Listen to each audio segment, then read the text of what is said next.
जब नदी है ना जो लंबवत अपवर्तन करती है तो उसे ना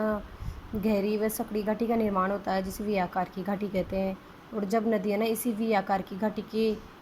दोनों पार्श्वों की ओर अपवर्तन करती है ना, तो उसे फिर है ना गहरे गोर्ज का निर्माण हो जाता है, जिसे गोर्ज या फिर आई आकार की घाटी कहते हैं।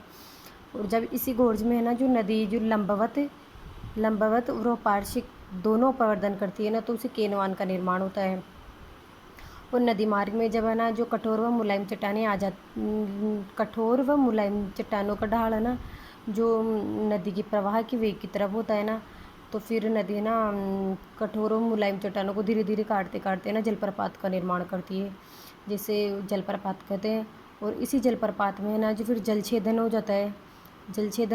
जलछेदन के द्वारा एक कुंड का निर्माण होता है, तो इस कुंड को अवनमन कुंड कहते हैं।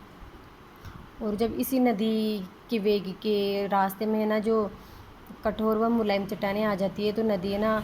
कठोर चट्टानों को तो धीरे धीरे काटती है और मुलायम चट्टानों को ना तीव्र गति से काटती हुई है ना आगे बढ़ती है, जिससे शिप्रिकाई का निर्माण होता है। जब नदी आगे बढ़ती है तो उसे गहरे गहरे